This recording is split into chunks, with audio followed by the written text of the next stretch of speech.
Hey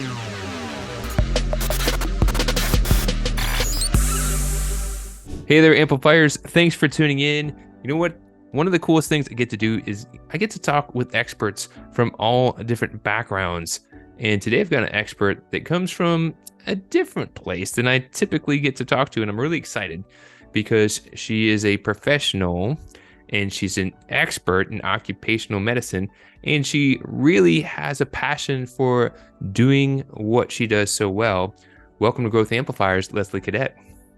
Hi, thank you for having me, Kenny. Thank you for joining in and being willing to share a little bit about what you do and how you provide value to the world. You know, we all have a unique gift that we're bringing to the table, and when we can share it with others, we can have just a bigger impact on the world. And I would like to start off, if you would just help the audience who may not be as familiar with occupational medicine get a little sense of what that is, that would be really helpful. Sure. So, occupational medicine is the field of medicine that takes care of injured workers. In addition to taking care of injured workers, we also do a lot of prevention. So, how can we help people not get hurt at work? Makes sense. Um, how did you even find out about this line of work? I always find it fascinating. There's always like a moment that people have that just guides them into that direction to really find their calling. How did you find out about this work and what inspired you to really become an expert in it? Yeah, so occupational medicine is one of those specialties that's not well known. Most people have heard of pediatrics, they've heard of internal medicine, they've heard of surgery, but they haven't heard of occupational medicine. And that carries all the way through medical school. It's not something that we're talked to about either. So I actually was in the Air Force, and in that capacity, I had to take care of pilots, load masters, aircraft mechanics, anybody that had anything to do with the aircraft. And that is where I got my introduction to occupational medicine. It was actually a very dear mentor of mine who said to me, "Hey, Leslie, you know, they have residencies for this." And I'm like, "No, they don't." And he's like, "Yeah, they really do." And I had been looking for something that would allow me to be a great physician, but also a great mom at the same time. Medicine is one of those fields that's very challenging for women. It wasn't originally designed, at least in the United States, wasn't designed with women in mind. So I've always been trying to find something that would allow me to do both really well. And I found that through occupational medicine. And after I left the Air Force and I started working in the civilian sector, I was just really excited about all the different people I could meet and learn about all the different jobs that make our society go. So a lot of times we try to prioritize one occupation over another as being more important. But the reality is, all of the occupations are important in order to make our society get better and go and operate the way that it needs to. So that kind of drove me to want to, I don't know if becoming an expert is the best term, but I always strive to do things at a really high level. Mm-hmm. So it could have been something else, and I would have strove to be the best at it that I could be. So that's kind of how I got started. I really love that about your spirit, and thank you for your service. Thank It's you. it's really inspiring. You know, you put in the time to serve our country, and you continue to use your knowledge and craft to help others, and makes a big impact. And I appreciate you for being an amplifier. Oh, So, thank you, Kenny. so I know one of the things that you help people with, you know, if they're in the workers' compensation space, is kind of helping out with work timelines. Uh, could you tell us about what that is and what are some of the challenges that come across for people who are in that space?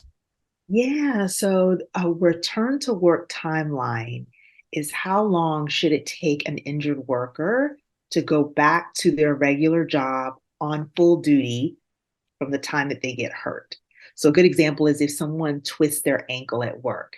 Ideally, that type of injury should get better within 6 to 8 weeks. especially if it's a milder sprain. And so providers, doctors, nurse practitioners, physician's assistants who are taking care of these patients need to understand, well, that's typically how long an ankle sprain takes to get better. And so when you get close to that timeline of 6 to 8 weeks, if it goes beyond that, like 3, 4, 5 months, that's kind of a red flag. It does a lot of damage, is maybe a strong word, but it hurts the employer when a provider does not return a patient in an adequate time frame because the employer doesn't have a worker who can do the full capacity of the job. So the employer loses productivity points and revenue.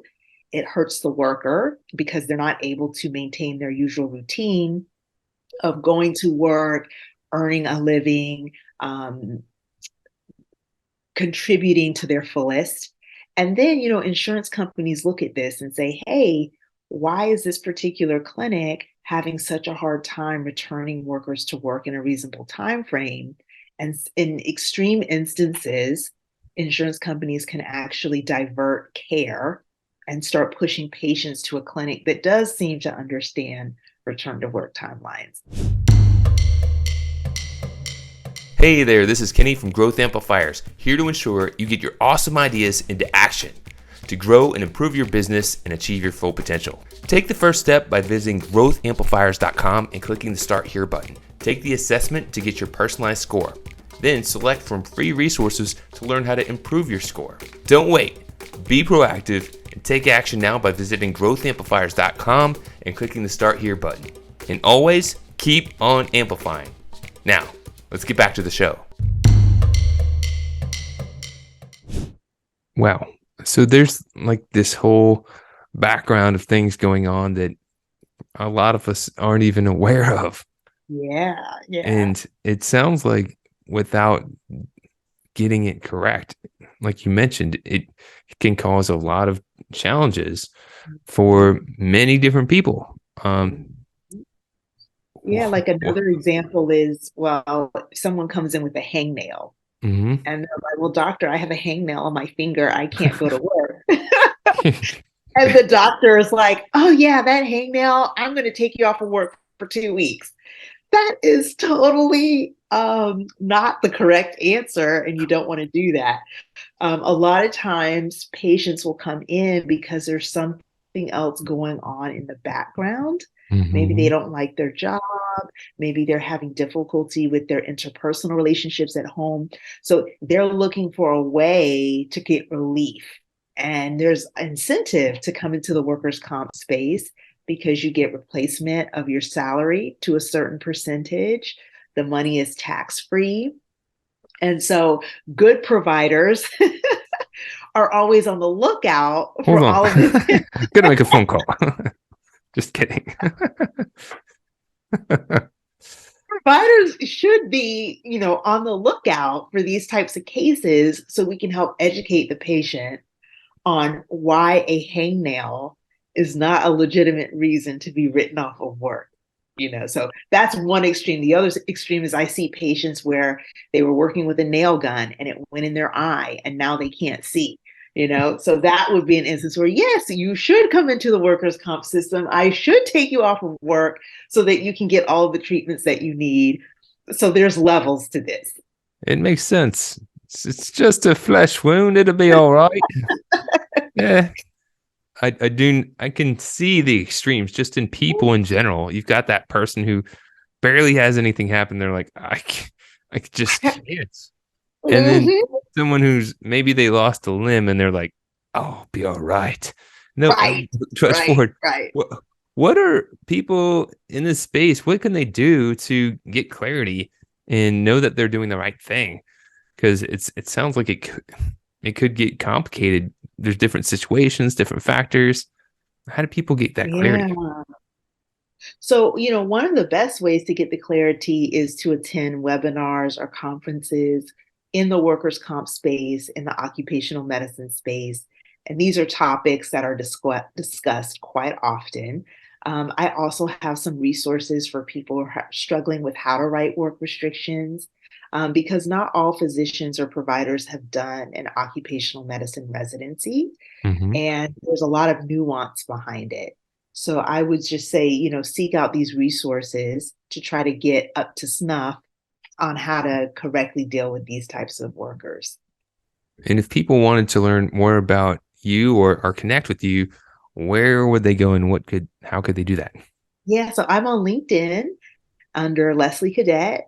Folks can also email me at drlesliecadet@gmail.com. Awesome. And I have seen through your LinkedIn feed, you do speaking engagements as well. Is that correct? Yeah, I love to speak. That's kind of one of my happy places. So from time to time, I do medical conferences where I speak on topics pertaining to occupational medicine and workers' comp. Well, you've been an awesome podcast guest, helping give some clarity and some awareness to this topic. And one of the traditions we have on Growth Amplifiers is if you wouldn't mind sharing something that you've picked up on your journey that might be helpful for others on their journey. It doesn't have to be related to your industry, but it could be. Yeah, I think for me, one of the things I've picked up along the way is, be mindful of how you treat other people and how you interact with other people, how you communicate, because what we put out is what comes back to us.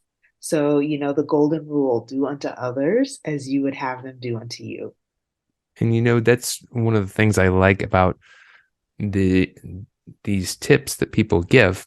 Sometimes we may have heard these things before, Mhm. but getting that reminder is helpful because we've all heard a lot of things. We can't all keep it in the top of Yeah, our minds, but hearing it and then practicing it is really where that comes into play. And if we could show up treating others as the best version of ourselves more often, like you mentioned, that comes back full circle. right. So, Leslie, thank you so much for joining us, for sharing your insights, and for being an awesome amplifier in the world. Again, if you want to learn more about Leslie, you can find her on LinkedIn.